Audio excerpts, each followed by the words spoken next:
Hey guys, Max19, welcome back to another tryout. Today's tryout, while everyone else is talking about Sonic Origins, I've decided to step back and pick a Sonic game that I have and have had for a bit, but I haven't gotten around to, which is Team Sonic Racing. This is a game that I played, it's the PS4 version I believe, but I played on the PS5, and this was, if I remember correctly, like a PlayStation Plus game for the month of something or other a little while back. So I've had it for, I believe, like a few months now at least. And so I was like, yeah, I should play it finally, because I really liked Sonic and All-Stars Racing Transformed. I played quite a bit of that back in the day on the 360, and, you know, even a little bit more once I got an Xbox One, and since it was backwards compatible. So I played quite a bit of that one, and there are actually some features of the Sonic Racing games that I kind of prefer to Mario Kart even, with, like, how when you can, like, you drift, you can switch sides. As far as I can tell, it's not a thing in Mario Kart, but it's a nice thing to be able to do in the Sonic and All-Stars Racing and whatnot, and it's also here in Team Sonic Racing. So I played for, like, a little over an hour, and from what I can tell, it's mostly just, like, an update to the previous Sonic Racing game, but with a new gimmick. Instead of the transforming vehicles where they transform into planes and boats, you this time have the team aspect, where it's Team Sonic Racing, and it also drops the other Sega racing characters that were in the previous game. This is just Sonic, and in that way, it's sort of like, I kind of prefer the stuff of the previous games with the different characters and the more variety in sort of track locales and visual styles a little bit.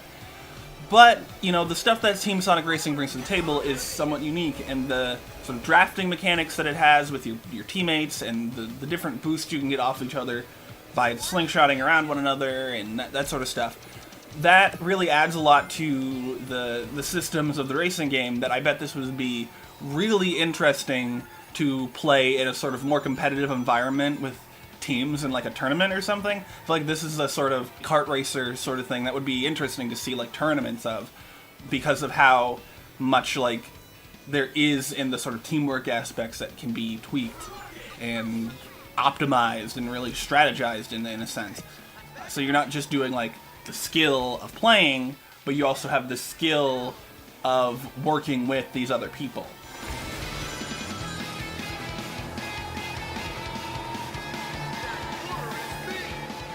But other than bringing in the new gimmick and losing the old gimmick, they're pretty similar games. You know, I think most of the like item boxes are the same sort of stuff. They're different things. They're now like the wisps from Sonic Colors instead of the random whatever they were in the previous games. So like, there are differences, and generally I just think Team Sonic Racing is alright, even if I do prefer the previous game, Sonic and All-Stars Racing Transform. My one like confusing thing is, this isn't like a microtransaction thing, but the progression system gives you coins, which you use in basically like a loot box gacha thing that gives you a variety of customization stuff, and that's basically your progression, is unlocking those things. But the way that doing it this way is sort of weird.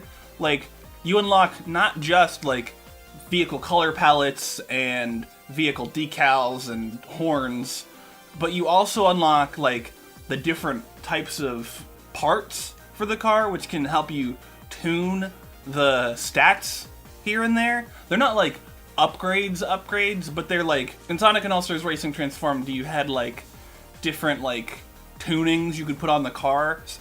And this is a similar mechanic, but rather than just like one like full tuning for the car, it's like different parts that have certain tunings that you can more precisely tune the car to a certain thing. And it's just weird to me that those are also in the loot box thing, because like it makes just so that you don't have like a very standard progression at all. It's just sort of like, you play through, you get the coins for, you know, playing in the game in general, just at all. And then you use those coins in the loot box thing, and it's like, are you gonna get a color palette? Are you gonna get a part for a car? Is it gonna be a car that you use? Like, is it... And I don't think it's, like, enough for it to really, like, keep people playing, just like, oh, I just want to get the, like, I don't think that, like, it's that interesting. I don't particularly have an issue with these sorts of things, especially free ones that, like, have no money attached to them whatsoever. I just don't think it really fits the progression system here. Like, I think the different parts should not be in the gacha. Those should just be purchasable with the coins, and then you can leave the color palettes and the decals and horns or whatever in the gacha thing. That's sort of like side content that's not really going to affect gameplay. The stuff that affects gameplay, I think, needs to be more directly acquirable by the player so they can make those decisions. Where it's like, oh, I like to play silver.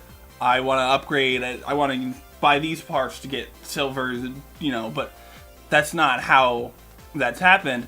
Since I mostly played in the story mode thing, I mostly have played just Sonic. I've really only played Sonic, and all of the parts I got out of the gacha were for Sonic, so on my brief stint playing online multiplayer to check that out, I was like, well, I might as well just play Sonic, because Sonic is the only character I have tunes for, that I've tuned at all. So it's sort of like, what's the point of playing anyone else?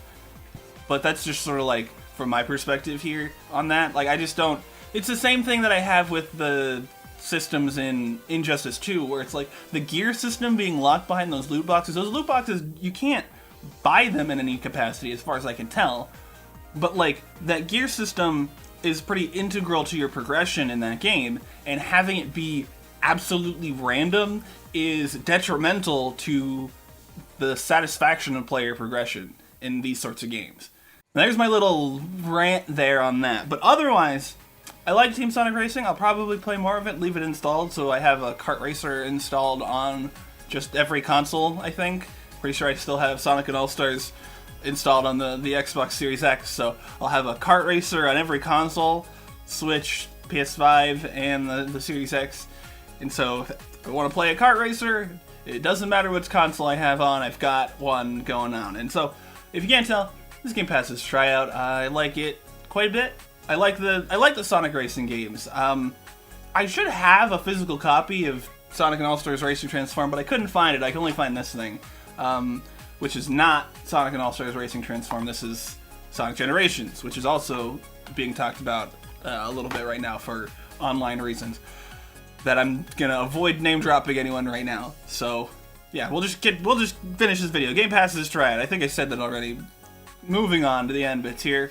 If you go to the description, you find links to all sorts of places. My Twitter, Patreon, Redbubble, Bandcamp, etc., etc. Links. Follow them. Do the things you do there.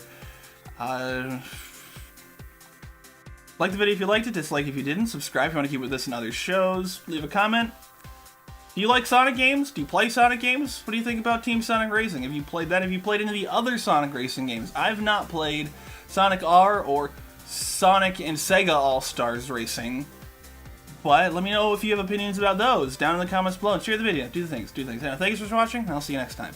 Bye!